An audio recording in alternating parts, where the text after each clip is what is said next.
প্রবল গণঅভ্যুত্থানের মুখে আওয়ামী লীগ সরকার পতনের পর আন্দোলনের নেতাদের ডাকে সাড়া দিলেন মুরব্বী প্রফেসর ডক্টর মোহাম্মদ ইউনূস। দেশ উদ্ধার করতে হবে, তাই তিনি অন্তর্বর্তী সরকারের হাল ধরলেন। তিনি দেশ কতখানি উদ্ধার করেছেন হিসাবটি কঠিন, কিন্তু দেশের স্বার্থের চেয়ে নিজের স্বার্থ উদ্ধারে ব্যস্ত ছিলেন ডক্টর ইউনূস।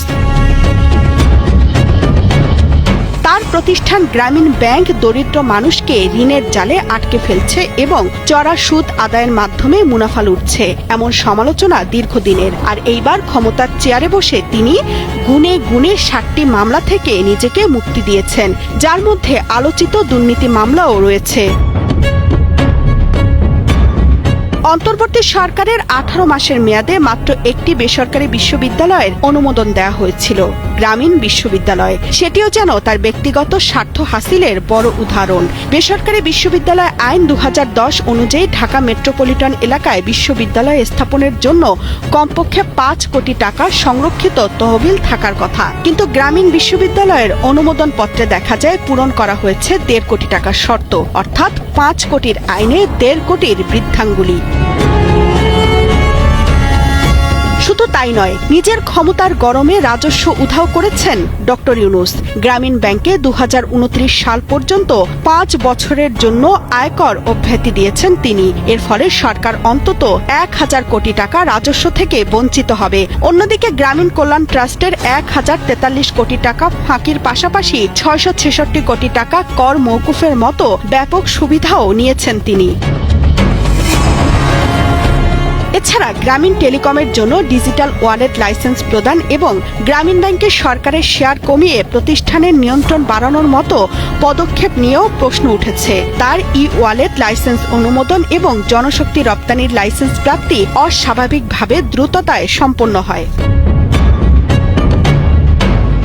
এক্সট্রিম মশার কয়েল প্ল্যান্ট ফাইবার দিয়ে তৈরি, তাই সহজে ভাঙে না, সুগন্ধিযুক্ত ও নিরবিচ্ছিন্নভাবে জ্বলে। ডেঙ্গু, চিকুনগুনিয়া বাহী সহ যে কোনো মশার বিরুদ্ধে দেয় এক্সট্রিম সুরক্ষা। অন্তর্বর্তী সরকার দায়িত্ব নেওয়ার কিছুদিন পর যখন দেশে বন্যা শুরু হয়, তখন প্রধান উপদেষ্টার ফান্ডে টাকা জমা দেয় অনেকে, কিন্তু সেই টাকা কোথায় খরচ হয়েছে সেটি নিয়েও রয়েছে সন্দেহ।